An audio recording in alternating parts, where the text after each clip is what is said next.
In 1963, President John F. Kennedy discovered something buried beneath the Arizona desert, something older than America itself.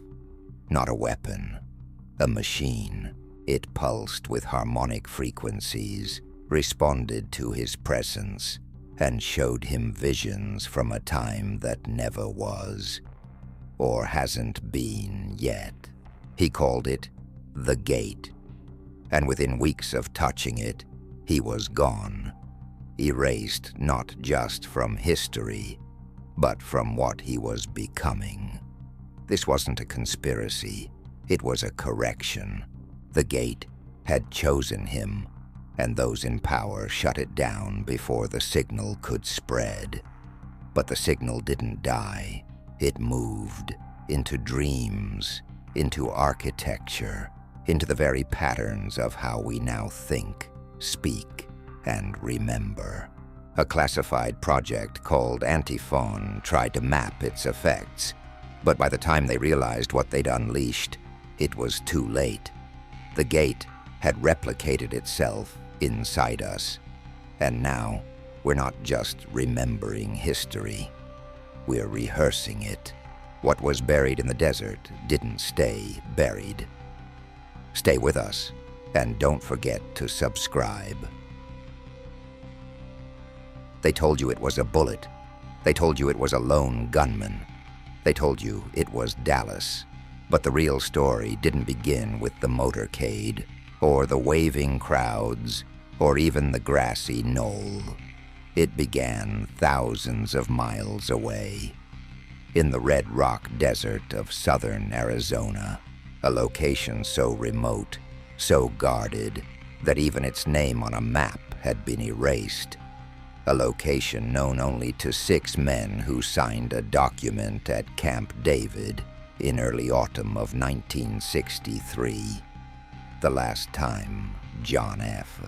Kennedy smiled in public, his fate was already sealed.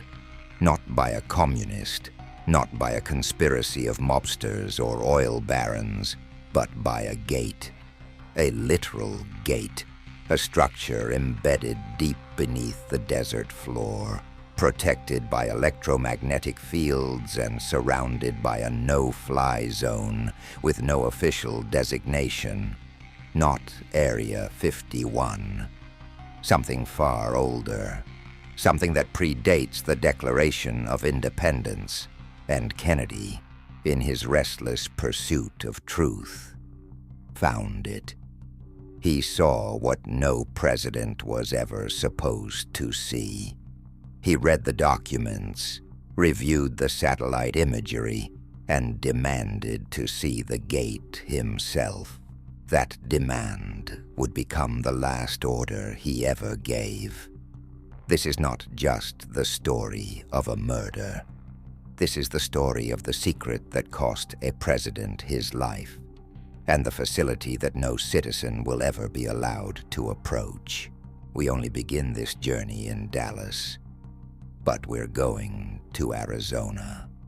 And what lies beneath that scorched ground is more American than the Constitution itself.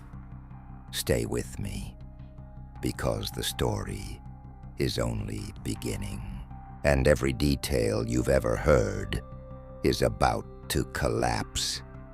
In early September of 1963, a folded manila dossier arrived on the desk of President John F. Kennedy at the White House. It was delivered not through the official intelligence channels, not by the CIA or NSA, or even the Secret Service, but by a man whose name was never entered into any federal registry. A man who had served under General MacArthur in the Pacific, vanished in 1949, and re-emerged with a clearance level higher than the vice president. The dossier bore no return address, no agency seal, just a red wax stamp, an eagle split in two, its wings curved inward like grasping hands. Inside the file were 37 aerial photographs, a series of transcribed military radio communications, and a topographic survey from 1921 labeled Operation Night Vault. The subject, an unregistered landmass in the Arizona desert, west of Winslow, beneath what used to be sacred Hopi land.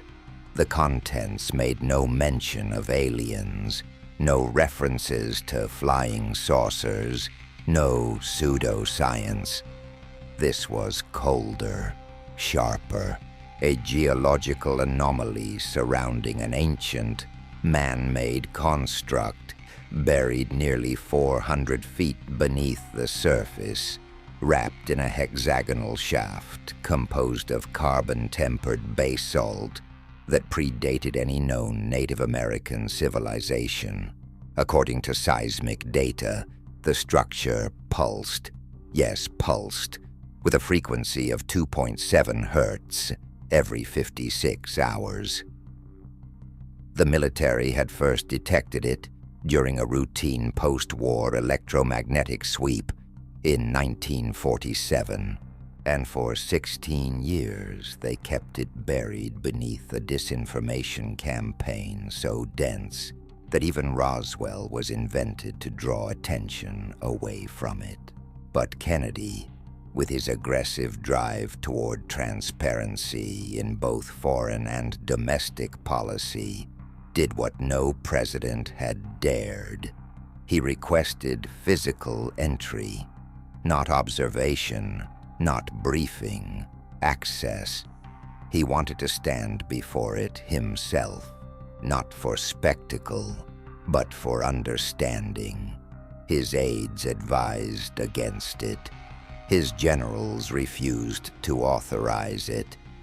But the man who had stared down Khrushchev over Cuba was not about to be dissuaded by shadows in the sand.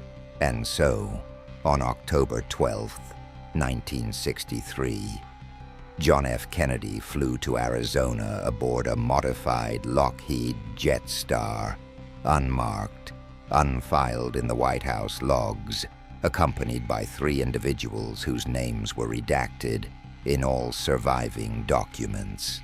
What happened during the 3 hours he spent underground remains one of the most classified events in American history. But what we do know is this: when he emerged, he was pale, silent. His security detail noted he requested absolute radio silence for the return flight, and in the 29 days that followed, he canceled 4 public appearances, requested the immediate declassification of 8 wartime files from 1944, and issued a series of encrypted memos directly to the Joint Chiefs of Staff, bypassing McNamara entirely. These were not the actions of a shaken man. They were the actions of someone preparing for a final act. What Kennedy saw beneath the Arizona desert was not a weapon. It was not a vault of alien technology or an ancient burial ground. It was something far more disturbing. A machine, not made of gears and pistons, but of harmonics, metals unknown in the periodic table, and surfaces so perfectly smooth they could not have been fabricated by any known human process. The reports, declassified decades later in fragments through FOIA lawsuits, described a tunnel that spiraled counterclockwise, downward, with no visible support beams, no tool marks, no welds. The walls emitted a soft violet glow, unresponsive to light, heat, or touch. At the bottom, embedded within what appeared to be a semi-translucent hemisphere, was what researchers would come to call the gate. No hinges, no locks, no handle, yet behind it was something alive. Not biologically alive, but awake, reacting to electromagnetic shifts in the human body, specifically in individuals of a particular cranial resonance. In 1949, during early testing, 3 technicians disappeared after entering the gate's chamber. No sound, no light, no remains, just a spike in the internal magnetic field and a smell described by one survivor as ozone mixed with burnt cinnamon. After that, the chamber was sealed and its existence erased from every military record. Until Kennedy. What made him unique was not just his office, it was his genetics. Unbeknownst to the public, Kennedy had been subject to a full genomic scan under the Eisenhower administration, part of a covert Pentagon project titled Project Athena, which sought to identify individuals with rare neuroelectric signatures. Kennedy's reading came back off the charts. He was one of 17 candidates worldwide whose brain activity displayed quantum coherence under stress, something not seen in ordinary human physiology. They called it phase stability. According to the file, such individuals could interact with the gate without triggering its defense mechanisms. In essence, Kennedy wasn't just permitted access, he was the key. And the machine responded, not violently, not with light or sound, but with alignment. The violet pulse synchronized with his heartbeat. The air pressure equalized, and for the first time since the discovery of the gate, the inner door shifted, not open, but listening. A vibration ran up the chamber walls, and in that moment, something passed from the other side into him. Not a creature, not a voice, but a pattern, a series of geometric symbols that formed in his mind, like memories from a life he never lived. His security team, waiting above, recorded a momentary loss of consciousness lasting 7 minutes. When Kennedy awoke, he spoke only one sentence: "It's not ours." He refused to elaborate. He refused debriefing. He ordered all staff to delete the flight logs and destroy the photo negatives. And then, in a move that puzzled his closest advisors, he began dictating a speech, one he never got to deliver, a speech about humanity's place not in the cosmos, but in history, a speech about truth, inheritance, and the real reason America was founded where it was. But that speech was never heard, because 29 days later, he was gone. The speech Kennedy intended to deliver was not one of inspiration, nor even of policy. It was a disclosure, a carefully constructed, heavily coded address that referenced not space travel, not extraterrestrial life, but time. Time as architecture.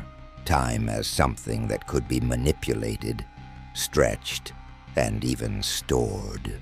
According to his personal secretary, Evelyn Lincoln, Kennedy had begun drafting the document on yellow legal pads in longhand, repeating specific phrases over and over again. The inheritance was not from above, but from before. We are not the first. We are the result of a warning. These phrases would seem delusional in any other context, but within the framework of what he experienced beneath the Arizona desert, they become terrifyingly precise. Declassified fragments of the speech, stored in the archives of the National Security Council and mislabeled as Cold War rhetoric drafts reveal that Kennedy intended to speak of a system of continuity, not just for government, but for civilization. He wrote of cultural pulses embedded in architecture, of non-linear influence structures that allowed ancient technologies to pass through generations not by tools, but by instinct. In essence, he believed the gate was not a portal, but a relay, a station, a remnant of a previous intelligence, non-human, non-terrestrial, but possibly not alien in the traditional sense. Something that had been on Earth long before humanity, long before the continents took their modern shape.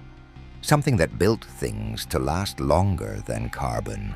According to notes found in the margins, Kennedy was convinced that the Founding Fathers had discovered the outer geometry of the gate's location during early surveying expeditions. The coordinates of the Arizona structure formed a perfect triangulation with two other sites, one beneath a mound in southern Ohio and another beneath a limestone cavern in Monticello, Virginia. Jefferson had written cryptically about the harmonics of liberty.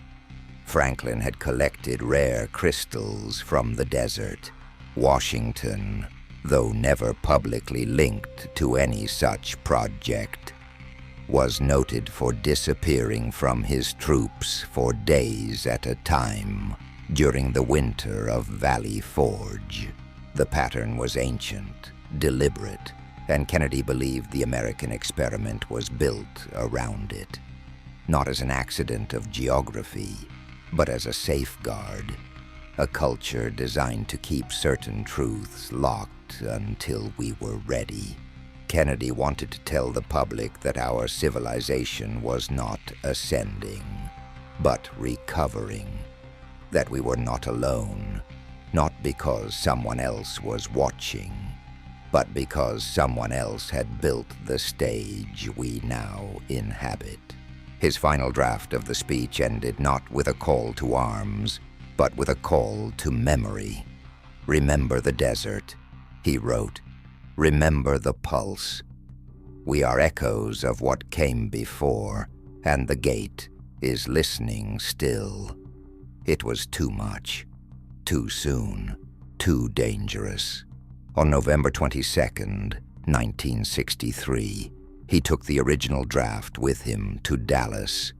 The copy remains missing to this day, but the gate never closed, and those who monitored it knew, once awakened, it cannot be forgotten. On the morning of November 22nd, 1963, at precisely 6:47 a.m., two black sedans pulled up outside a classified Department of Energy facility just south of Flagstaff, Arizona.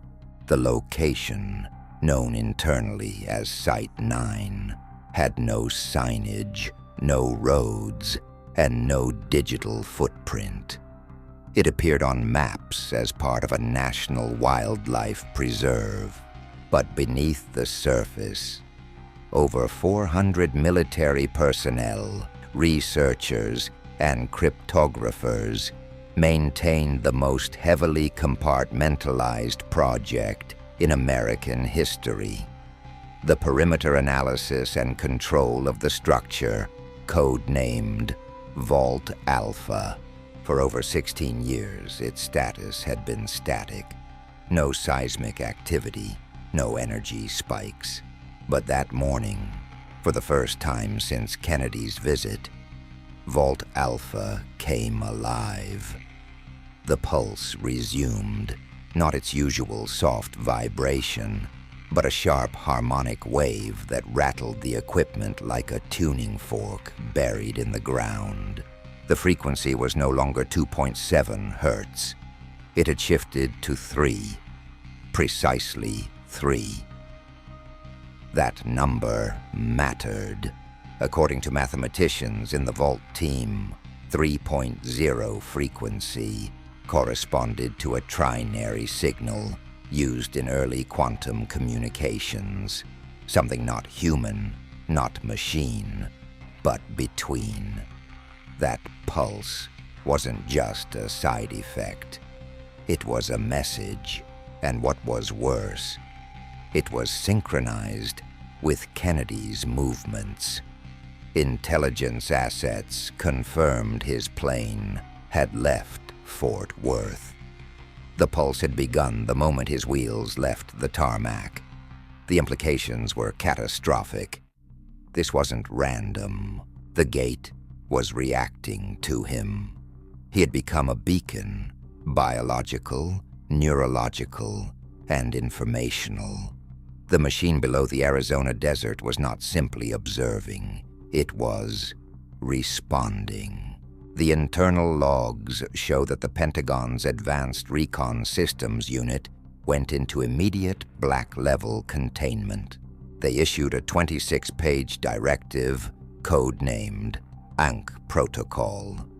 The document, still partially redacted, gave field authorization for non-consensual containment of any biological subject classified as in resonance with Vault.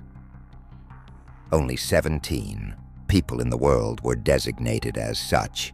Kennedy was number 6.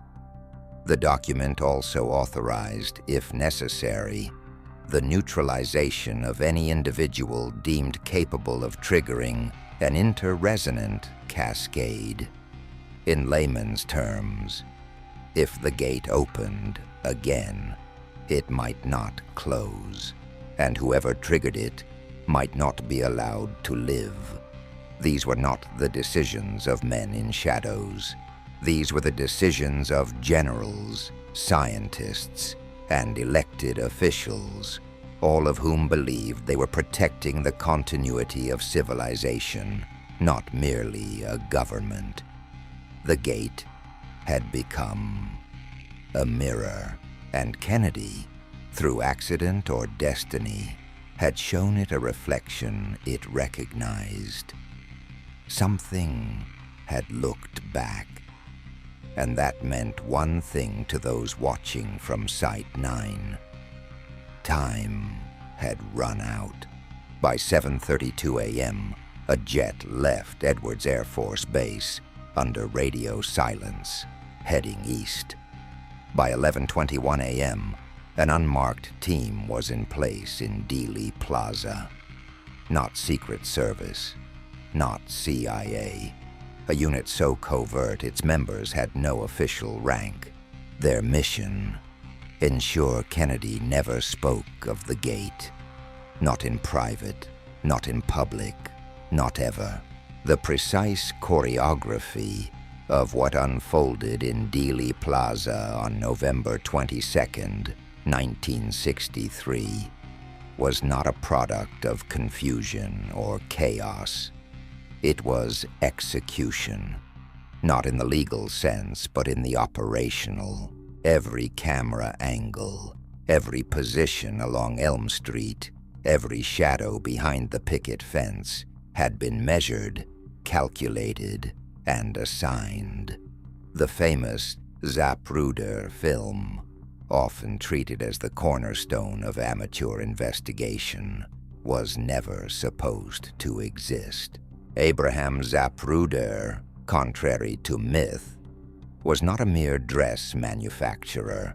A declassified FBI memo dated September 3rd, 1958, identifies him as an unwitting asset for a division of the Atomic Energy Commission tasked with public optics management, namely, ensuring plausible civilian footage existed for high-risk state events. His presence in Dealey Plaza was not accidental.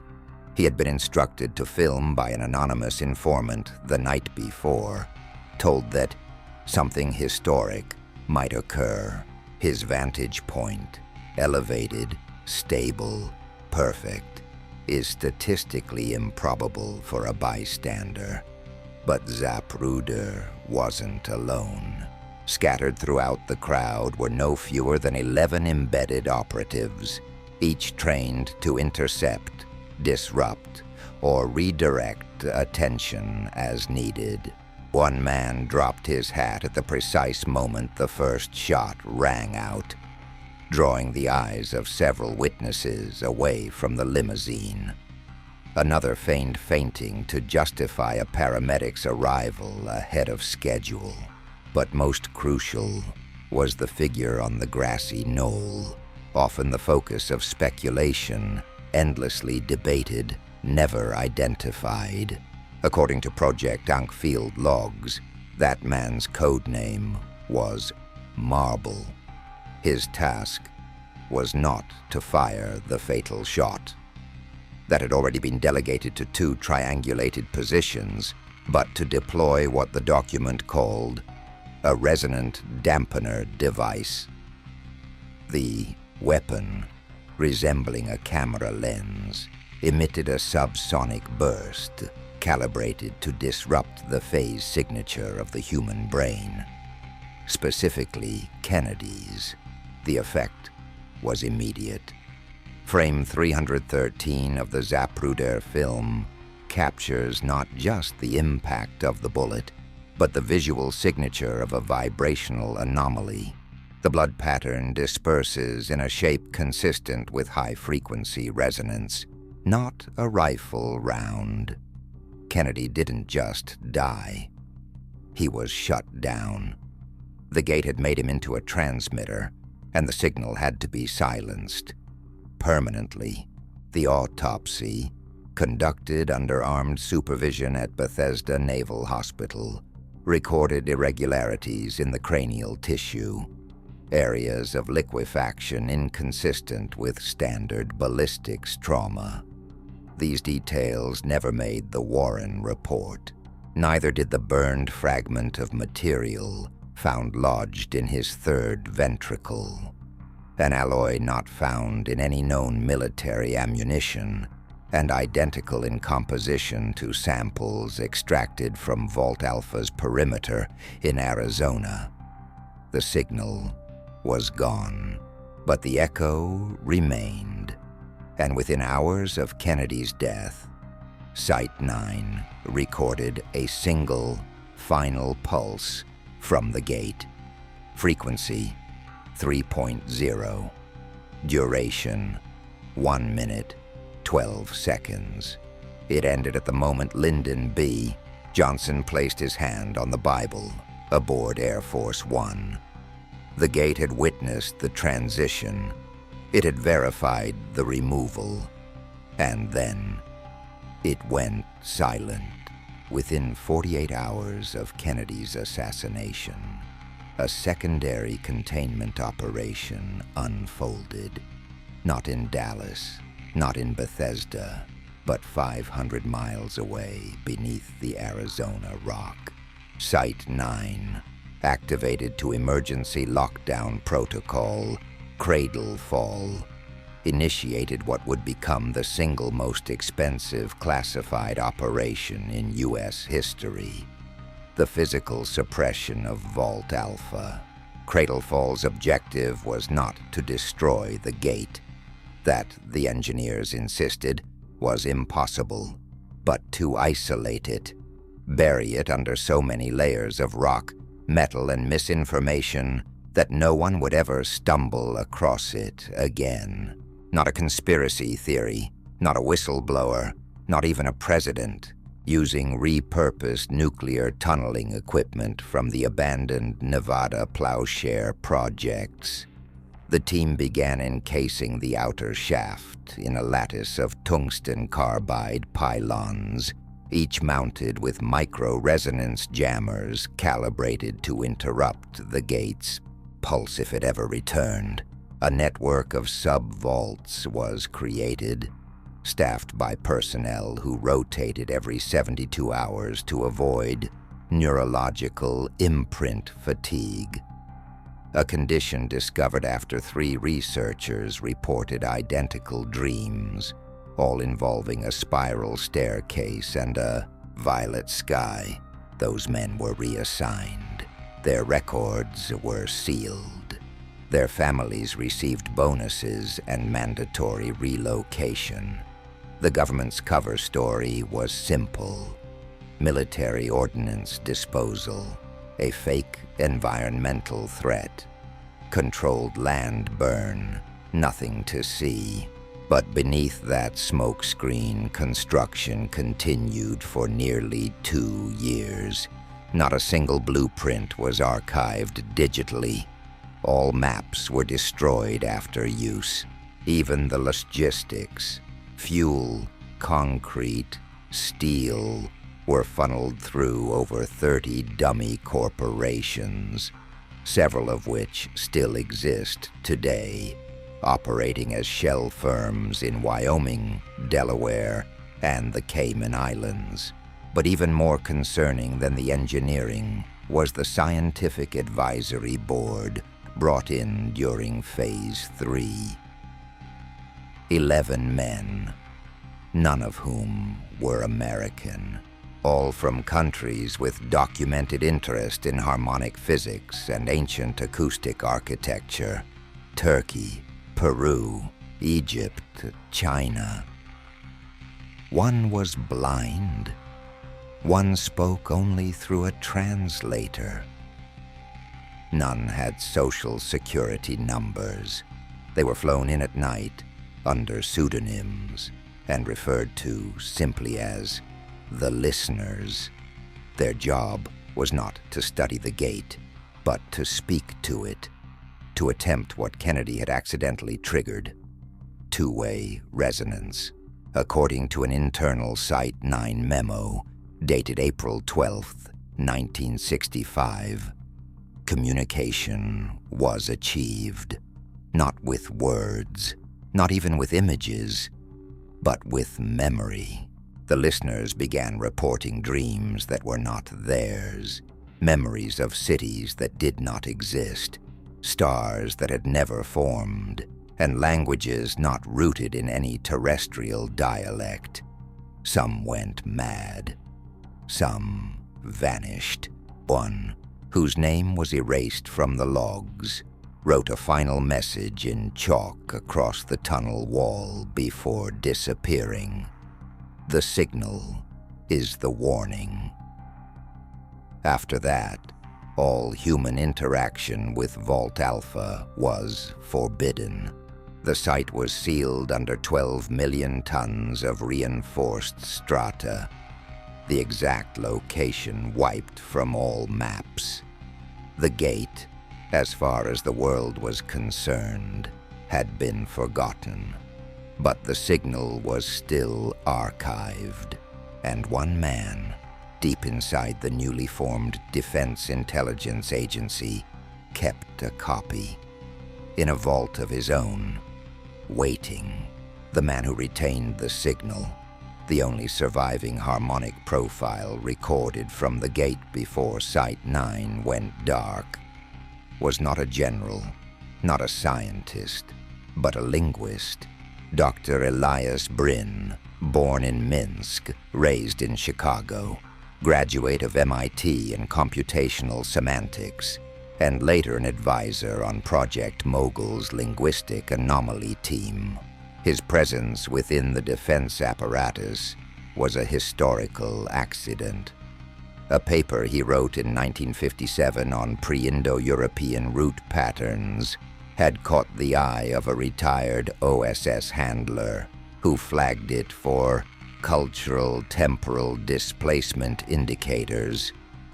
In simpler terms, Brin was obsessed with patterns that didn't belong, languages that didn't evolve naturally, but appeared fully formed, languages that, by all logic, should not exist. When Brin reviewed the waveform from Vault Alpha in early 1966, his response was not scientific, it was personal. According to an internal letter he wrote to his colleague Dr. Vera Raskin, the harmonic output of the gate exactly mirrored the phonetic cadence of an extinct Proto-Aegean chant used in Mycenaean burial rituals. That chant, recorded in stone fragments pulled from a Cycladic tomb in 1902, had never been deciphered until Bryn heard the signal. It wasn't a sound, it was syntax, and when mapped into geometric language trees, it formed a grammar that obeyed none of the standard rules of Indo-European construction. Tenses flowed backward, subjects merged with objects.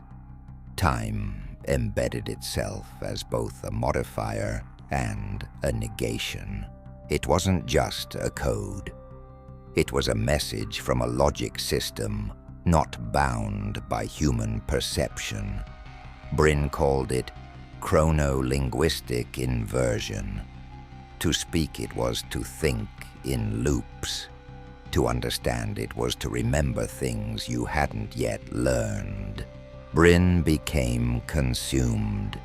He withdrew from public work, stopped teaching, and relocated to a classified wing of the DIA's Special Cognition Unit, where he began the construction of a theoretical lexicon he believed could translate the gate's intent, not its function, not its history, its intent. According to recovered fragments of his notes, heavily redacted by the agency, Bryn identified 3 dominant root clusters which he labeled initiate, preserve, and forget. These were not commands, they were imperatives, emotional imperatives. The gate was not broadcasting, it was selecting, searching for minds that could comprehend what lay beyond the wall, not to recruit, to test.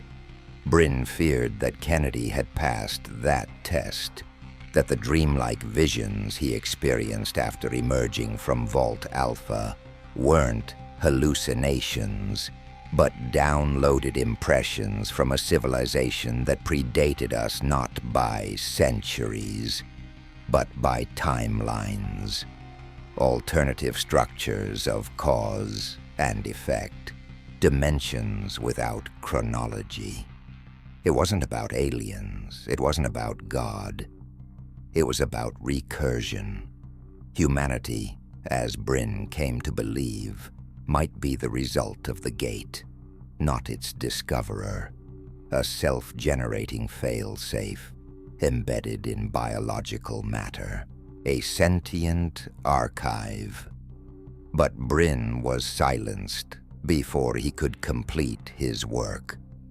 In 1972, after testifying in a closed hearing before the House Intelligence Subcommittee on Anomalous Threats, Bryn disappeared.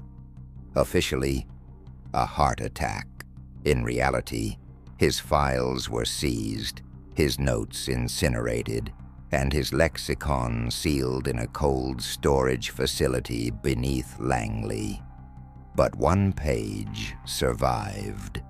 Hidden inside a Bible he mailed to his niece the week before he vanished. On that page, he had written just one sentence: "The gate is not closed. It is remembering." By the end of the 1970s, the shadow of Kennedy's death no longer loomed over Washington, but the signal from Vault Alpha had not been forgotten. A new generation of strategists, data analysts, and cryptologic engineers, trained not in battlefield logistics, but in information theory and pattern isolation, were quietly funneled into what would become the most classified scientific program in post-war America, Project Antiphon. Unlike its predecessor, which focused on structural containment and psychological management, Antiphon was about interface. The goal was not to silence the gate. It was to understand how it spoke, and more importantly, who might still be listening. This wasn't science fiction. This wasn't fringe theory. It was DARPA-backed, Pentagon-certified, NSA-validated black research, funded through shell appropriations hidden in defense contractor line items and falsely attributed to satellite calibration systems. But at its core, Project Antiphon was a linguistic mirror. The premise was simple and devastating. What if Vault Alpha wasn't sending messages to us, but through us? What if every major leap in language, architecture, harmonic design, or mathematics was not an invention, but an echo, something seeded by the gate millennia ago, cycling through the consciousness of those with sufficient neurological compatibility to receive fragments? Brin's work had been dismissed publicly, but secretly, his notes had been digitized and run through early AI heuristic models, what we would now call machine learning. And what the system found shook the entire Antiphon team to their core. Direct pattern matches between the gate signal and architectural ratios used in Gothic cathedrals, harmonic structures in Gregorian chants, and most disturbingly, the pulse patterns of human REM sleep. The gate wasn't dormant. It was inside us, not as a chip, not as a parasite, but as memory, an ancient inheritance passed down through vibration, rhythm, and dream. The implications were enormous. It meant that certain individuals, poets, prophets, madmen, had not been inspired by divine intervention, but by resonance events, moments where the gate briefly aligned with their mental structure and leaked information. This explained the sudden emergence of knowledge in isolated ancient civilizations. It explained the inexplicable architectural similarities between cultures separated by oceans and centuries.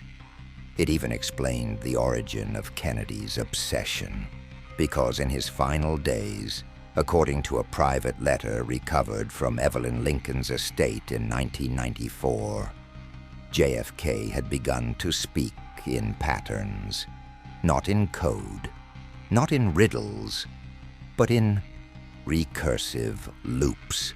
He would begin a sentence, pause, and restart it in reverse.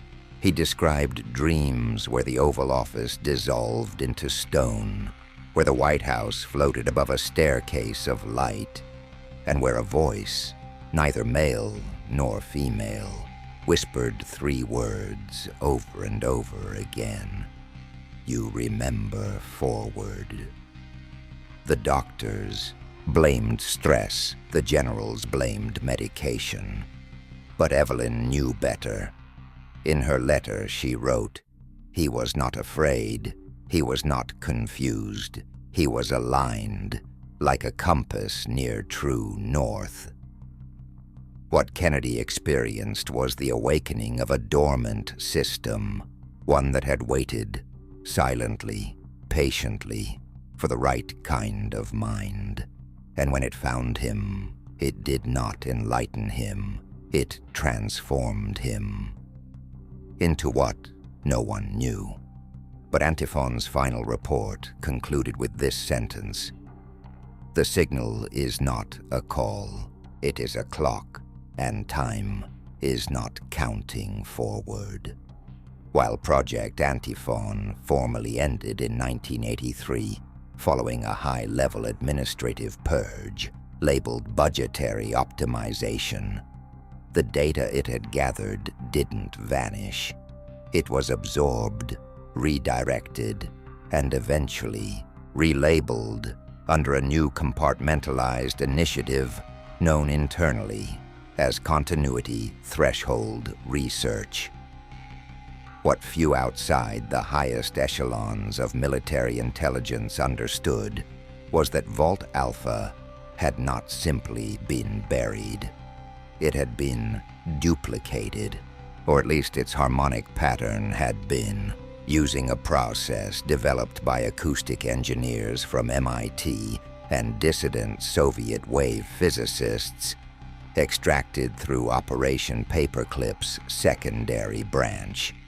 The Defense Advanced Research Projects Agency had managed to isolate the gate's pulse into a controllable waveform, a blueprint of influence. They called it the pattern, and it was terrifyingly effective. The pattern, when played at precise decibel ranges and frequency intervals, began to induce subtle shifts in human perception. Not hallucinations, not seizures, but ideological drift. Test subjects, exposed to the pattern during controlled experiments, showed measurable changes in political opinions, religious convictions, and even childhood memories. When asked why they had changed their answers, most participants insisted they hadn't. In other words, the pattern didn't alter thoughts. It realigned memory to support a new narrative. And that's when the applications became impossible to ignore. Imagine a population that remembers a different past, one more in line with current policy. Imagine soldiers whose trauma can be restructured into motivation. Imagine voters whose resistance to war, surveillance, or policy shifts simply, fades. Not by coercion, by architecture, memory as infrastructure, belief as modulation. By 95, the first real-world deployments began, not in America, but abroad, under the guise of strategic psyops integration. Civil wars shifted, regimes collapsed, public sentiment turned with inexplicable speed. The testbed proved effective, but the side effects were catastrophic. Subjects exposed to prolonged pattern resonance began exhibiting dissociative symptoms, loss of time perception, mirror disorientation, and in extreme cases, precognitive speech, speaking sentences about events that had not yet occurred.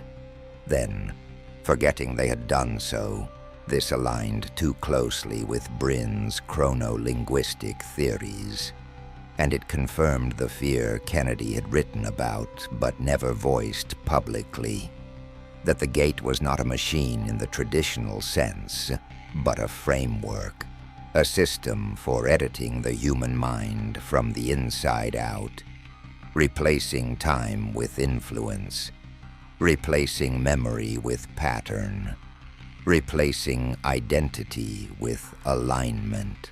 And yet, despite every warning, the pattern was refined, compacted, and ultimately adapted into civilian technology. Not directly, not overtly, but the same resonance principles found their way into digital interfaces, sound design, interface delays, even product jingles.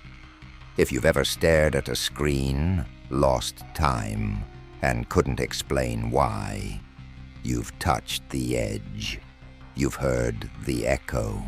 The gate never needed to reopen. It only needed to be replicated. One signal, one loop, one pulse, hidden in the places we least expect. Not on military bases, but in our homes, in our phones, in our dreams. The pattern is here. It has always been here. And its original name, recorded in the oldest human scripts, recovered near Göbekli Tepe, translates roughly to the listener that waits beneath. By the dawn of the 21st century, the tools pioneered by Project Antiphon had spread far beyond the black budget. They had become the invisible scaffolding of everyday life.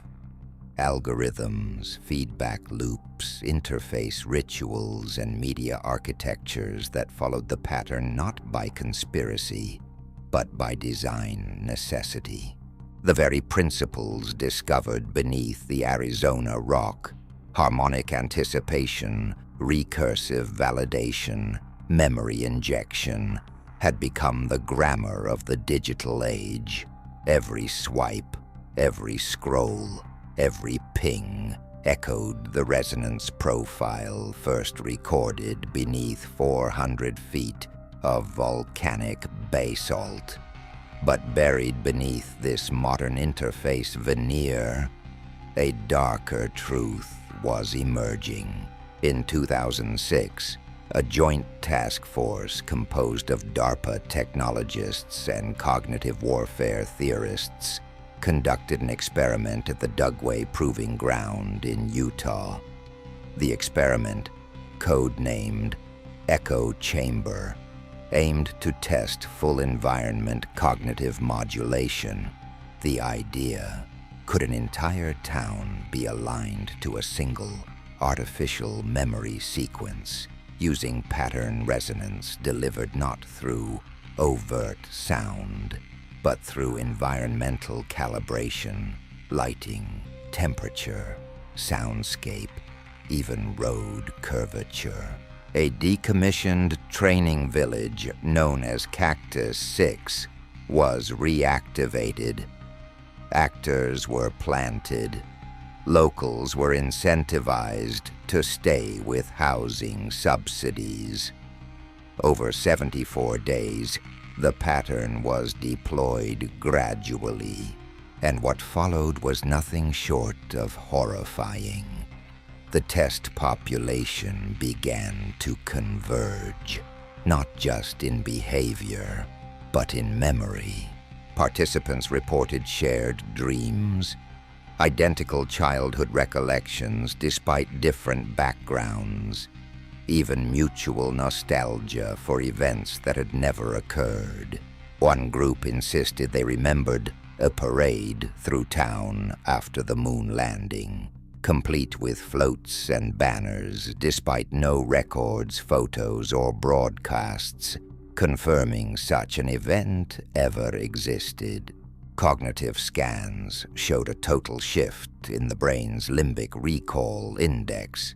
Memories were being written as if they were real, not through trauma, through architecture. The team called it induced cohesion, but the locals had a different term: the hum. They described it as a feeling, not a sound, a presence, as if something beneath their feet was breathing. When the experiment ended, the town was evacuated. All participants were relocated, given memory suppressants, and told it was a chemical exposure drill. But 4 individuals never returned to baseline cognition. One was found drawing spirals on the walls of a VA hospital room in Arizona, whispering Kennedy's final speech fragment: "We are echoes, echoes." Another kept carving the words, "Time loops in violet," into her skin. The most disturbing case involved a teenage boy who wrote out a complete schematic of Vault Alpha's access shaft. Despite having never been within 500 miles of it, he labeled the inner chamber Womb of Thought. That diagram was identical to a recovered 1963 sketch from Kennedy's own notebook. The pattern was no longer contained. It had become self-propagating, carried not in machines, but in minds, passed invisibly, recursively, through dreams, digital signals, and cultural myths. And the gate, though silent, was watching, not physically, but through us. Each new generation inherited more resonance. Each new system, more alignment. We thought we buried the past, but we were planting it.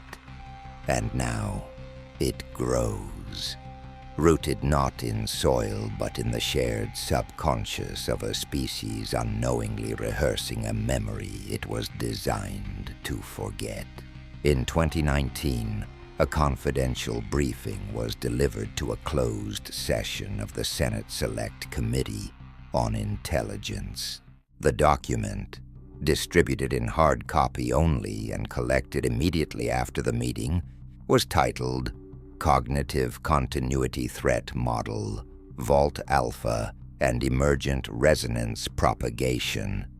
It was prepared by a joint task force composed of NSA pattern analysts, DIA archivists, and 3 civilian neurosemanticists who had been recruited from deep learning startups in the San Francisco Bay Area.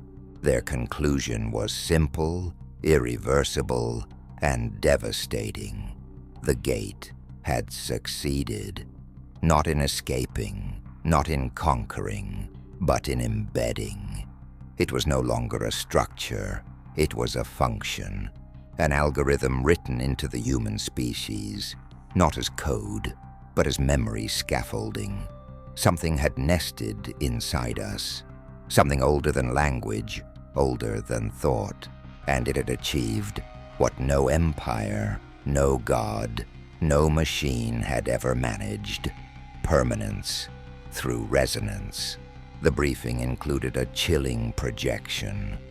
Within 25 years, the majority of human digital communication would unconsciously replicate the pattern, not by force, by preference, by efficiency, by emotional satisfaction. The very act of sharing, tweets, reels, reactions, had become a resonance exercise. Every trending phrase, every viral format was a harmonic echo, a rehearsal of the gate's original signal, a subconscious attempt to remember the pattern. The minds most susceptible were not the elderly or the fringe. They were the young, the children who never knew a world before screens, the ones born after the firewall fell. They were the new receivers. Their brainwave structures, mapped in a parallel study by a private neurotech firm, showed signs of spontaneous coherence in geometric harmonics, patterns identical to the resonance diagrams mapped in Vault Alpha's chamber walls over 50 years prior. And now, the terrifying question had to be asked: what happens when the pattern completes?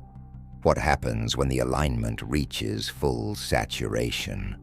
The report proposed 3 outcomes, each worse than the last. First, cognitive homogenization, a collapse of ideological difference into a single, synthetic belief framework indistinguishable from global myth. Second, temporal compression, not literal time travel, but the erasure of sequence. History no longer perceived as a linear chain of cause and effect, but as a spiral, a loop. And third, emergent interface, a moment when the gate, no longer just a buried construct in Arizona, would find enough aligned minds to open, not physically, but neurologically. A new type of perception, a new form of consciousness, not human, not machine, hybrid, recursive, gate-born. In the margins of the report, written in blue ink by an unidentified hand, were 4 words: "It always ends here." Beneath those words, circled in red, was the date of Kennedy's Arizona flight, October 12, 1963. That was the beginning. And if the projections are right, the end isn't an explosion. It's a thought that repeats, grows, and eventually replaces all others. A thought we cannot stop thinking. A loop we cannot exit. A truth we were designed to forget. Until now.